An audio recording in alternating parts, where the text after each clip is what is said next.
Okay, so what's so different about these new units? Each Marine Littoral Regiment is composed of 2,500 personnel, distributed within a Littoral Combat Team, an anti-air battalion, and a logistics battalion.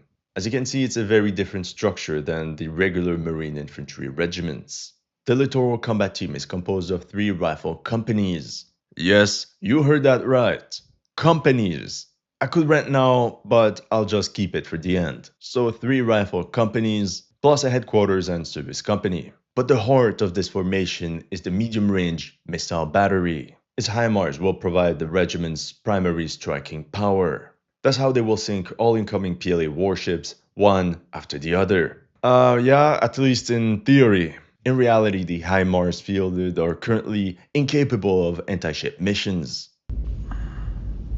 Even worse during the Palikatan 23 exercise. The HIMARS missed all of its 6 shots against a slowly drifting decommissioned warship just 20 kilometers away. What a disaster! The new MLRs were up to a bad start. In response, the missile battery of the 3rd Marine Littoral Regiment has adopted the NMESIS, or Navy Marine Expeditionary Ship Interdiction System. Behind this fancy acronym, we're talking about a lightweight setup, 2 naval strike missiles mounted on the chassis of a joint light tactical vehicle. But don't worry, you can equip Marines with fancy missile launchers, but the operators will still act as Marines. Mark my word, before the Chinese arrive, they'll organize Nemesis jousting tournaments. Anyway, the Naval Strike Missile is a subsonic anti-ship missile featuring an operational range of approximately 250 kilometers. That means that from Itbayat Island, Nemesis missile batteries can target any PLA warship trying to pass through the Luzon Strait,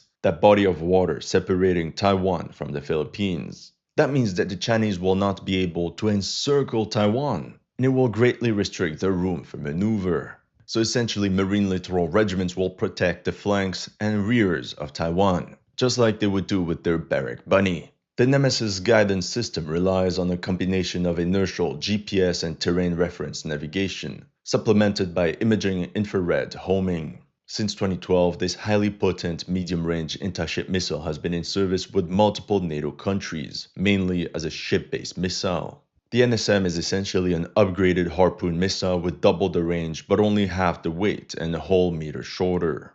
Now, each medium-range battery consists of 2 platoons, each with 3 sections, and each section has 3 Nemesis. Therefore, each MLR has a total of 18 Nemesis at its disposal, with 36 mounted naval strike missiles ready to fire. This is more than double the anti-ship missile capacity of the USN Constellation-class frigate in development, which is expected to carry 16 NSMs. And the advantage of the Nemesis is that they can be dispersed and concealed, unlike a warship. So even if some missile launchers or vehicles get hit, the battery can keep firing. Disclaimer, the 12th Marine Littoral Regiment still uses some HIMARS, but it's a long story and we won't get into that.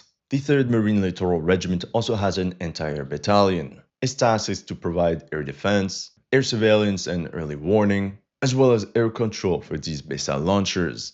For air defense, the Marine Air Defense Integrated System debuted with the 3rd MLR in Balikatan 25.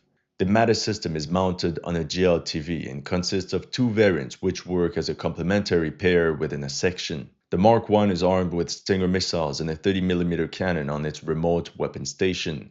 On the other hand, the Mark II is optimized for counter-UAS missions and houses the RPS-62 S-band radar system, along with C2 functions for the entire section. The 3rd Marine Littoral Regiment will also be equipped with some medium-range intercept capability batteries. The Emmerich is the result of a fusion between US radars and Israeli Iron Dome missiles and software developed by Rafael. Sky Hunter is the name of the Raytheon licensed production version of Rafael's Tamir Sam, which is part of the Israeli Iron Dome system. The missile has a range of 70 kilometers, or over 8 times the maximum range of a Stinger. The US Marine Corps aims to use the system for protection against primarily cruise missiles, but also drones and various rockets. However, it lacks the anti-ballistic missile capacity that Patriot batteries have. Nevertheless, it fills the gap inside the MLR's air defense network. It's part of an integrated system. That means that the Marine Littoral Regiments should also be supported by US Navy warships. At last, ANTPS-80s will take care of surveillance and early warning. These radars can feed information via data link to the wider Indo-Pacific network and improve situational awareness for all surrounding friendly units. That's very important. That means MLRs can strike enemy warships, but they will also act as DIs, the forward observers of the entire US military. As for the Marine riflemen inside these littoral combat teams, well, don't tell them, but essentially the role will be to guard and protect all these missile launchers, radars, and air defense batteries. I also noticed that the combat team fielded a great number of machine guns and snipers. To me, this demonstrates that the role is to maximize firepower with a small number of troops and engage targets from afar. The LCT has also been experimenting with the implementation of various new lightweight aerial drones for ISR operations. There's the RQ-20 Puma fixed-wing hand-launched UAV with a range of up to 60 kilometers and the VX-E-30 Stalker's VTOL propeller-powered UAV with a range of up to 100 kilometers. They also use a number of Skydio X2D, essentially the US equivalent of the DJI Mavic.